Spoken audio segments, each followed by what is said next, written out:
Trash Room Trading Cards. I hope everybody's having a fantastic, trash-tastic day. And from all the love in the world from me to you, thank you for checking out this video. Today for Trash Pick Thursdays, we're going to be looking at Pokemon trading cards, vintage or modern. What's the best move in investment purposes? Again, I'm not a financial counselor, but this is just my opinion. Stay tuned as we dive into this and see what we can find. Hey guys, what's going on? So we're going to be looking at vintage versus modern Pokemon era and what would be the best to invest in. So if you are familiar with COVID and Pokemon collecting, in the early 2020, in the early stages of COVID, everybody was pushing vintage Pokemon. They were pushing it really hard. They were staying away from modern cards. And so vintage Pokemon prices kind of skyrocketed. Now, the thing about vintage Pokemon is that it's really hard to find. But I want to break this down a little bit. So what is considered vintage Pokemon? Vintage Pokemon generally refers to cards that are released from the base set all the way up to EX Ruby and Sapphire era. Now, with older cards and older sets, the thing that's going to drive a lot of price is going to be a combination of scarcity and nostalgia, where vintage cards, especially for us older folk in the hobby, where I'm 31 tomorrow, they are a lot of nostalgia from our childhood, where I remember, and I've talked about this on our stream, walking into your local Target and seeing fossil sets and base set packs just hanging in blister packs that were $3.99. So there's a lot of nostalgia there. And what we have seen is that these cards in that set that are your base set 2, your base set, your original fossil, first edition, the original cards from that have a proven long-term appreciation for value, where you're looking at a consistent stabilization of the market and then trending upright as those cards become even harder to find. Now, what really drives the price of older cards, especially, is the graded market. And so graded base set Charizard and other cards of that nature are very, very highly sought after by collectors, and so therefore also contribute to that price. Now, the downside to those things is that those cards have a very high entry cost to get into, and so the price is kind of like a turnoff, and then condition plays very, very big part into that, where some collectors prefer either really, really pristine cards, or there are collectors that collect PSA 1s and have a whole PSA 1 collection. And so the market fluctuations will not really fluctuate that much for top tier cards, because especially those graded cards are pretty consistent for those sales.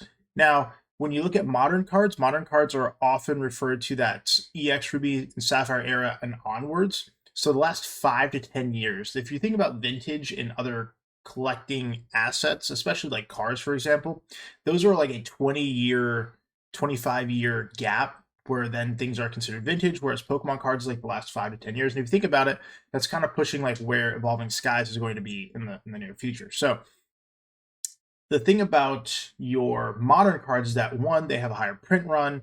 And so what does a higher print run means is that there's just more of that product that has been printed to the market versus anything else.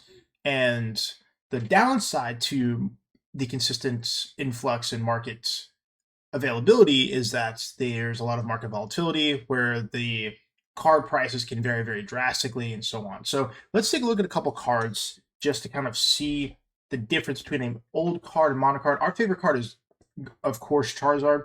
So let's look at a Charizard from your old ones. So we have base set Shadowless Hollow Rare. Okay, so when you come to this card on TCG Player, you're going to see this price, you're going to click on it, and you're like, why? Like, why is this card this much? So things that you want to look for vintage Pokemon, especially on TCG Player, is how often do these cards sell? And so in the 3-month snapshot, only 4 have sold at a low price of 600 and a high price of 668. And you have damage cards that, and I mean, like, these cards are beyond damaged, that somebody could buy and they're charged $400 for this. But when you look at this card, damage is not that bad in comparison. So this card, I believe, is damaged as well, but there's no back picture, so I'm assuming that the back is really bad. But again, there's only been 4 that sold in the last 6 months. or in the last 3 months. In 6 months, you have 8 sold, low price of 580. So that market for Charizard moves pretty well, but you may have some cards from the base set Shadowless that may not have sales for a long period of time, where that card's just going to be flatlined at that market price. So Mewtwo has sold relatively efficiently. You have 20 that have sold in the last 3 months. And so this is like a good capture. Now, what you have to keep in mind is that if you can't find a recent sale on a card, you can always go to eBay and look at recent sales there, where it's just something that I use. And I can give you guys an example of what that would look like at the end of this video, just so you have a frame of reference. Okay. So now we looked at a base set Charizard. Again, this is the oldest, hardest, most sought after Charizard on the market. And we're going to use a different Charizard. I don't know why I'm doing this like this, but we're going to research it like this. And we're going to look up a set just because I know it's easy. All right, so this Charizard has been all over the market. And as you see, had a massive jump in price where we're at $259 on the 17th of March. And now we're all the way down here, bottoming out right here at $200. So no items are sold, but we have moderately played at 191, near mint at 190. And even the PSAs have tanked in value for this card over the last 6 months or so. 3 months really is the better snapshot. So let's go to eBay real quick, and I'll show you what that kind of like drop off looks in regards to a modern versus not. So we'll do base set Shadowless Charizard PSA 10 just to compare, right? And so if you're not familiar with eBay, you're gonna go down to your listing type, show only completed listings. Okay, so we have a signed base set Shadowless first edition autographed that's $56.55. Another one that's $35.99.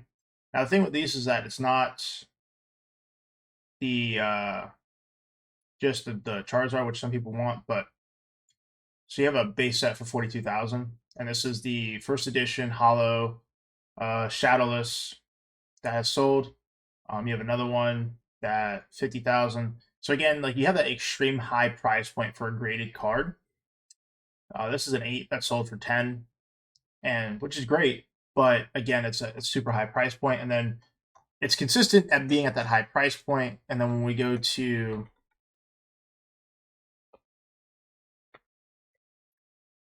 the special illustration rare for Charizard, we have a Japanese one that just sold for 500.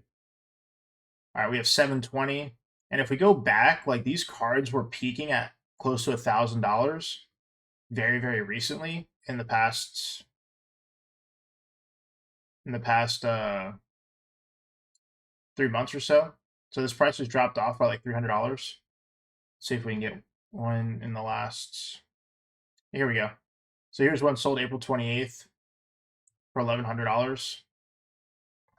And then you have other ones that have sold for 700. So the price is definitely like the market volatility is very, very, very, very rough for these newer cards, and will vary based off accessibility, based off rates. So 151, for example, is still getting printed, but you have base set Shadowless that has been printed in many, many years. Booster boxes are very hard to come by. Conditioning of the cards back then, the QC of those were not very good. So that's just kind of like what you want to look for in that modern versus vintage. So, do we have a direct answer as to what's better for investing? I mean, for more long-term potential, vintage graded and PSA 10s, or I mean, like any 10 for that matter, is always going to be a great investment. But don't forget, it does have a higher price point to get involved with. Now, for modern cards, you do have more accessibility. You have the ability for shorter term gains, and like you're really getting that thrill of the chase for doing that. So you could also come with more balanced approach where you're allocating some of your goals for vintage and some of your goals for modern cards. But at the end of the day, there are still some like very undervalued cards that are, well, very good value that aren't there. So the one thing that I'll show you guys right now, just as an example of like cards that aren't selling well.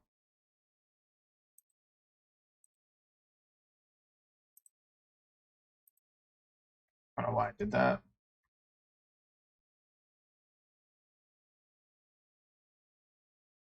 I don't know why it's not coming up. So we picked up a Pikachu that now this is not coming up.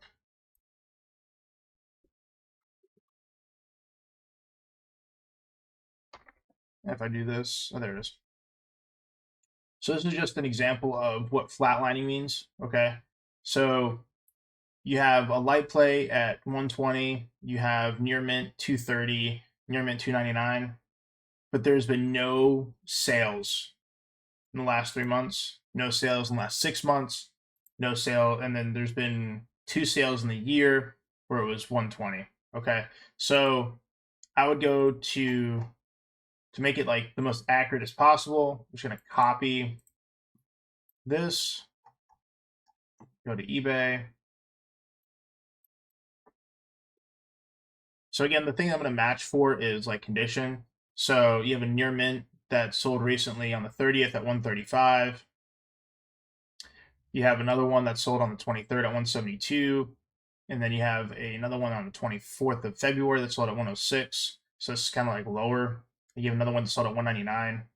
And these are all from top rated sellers versus this sale right here has no seller rapport. So I wouldn't really count this at all anyways on a personal matter versus looking at sales from reputable sellers.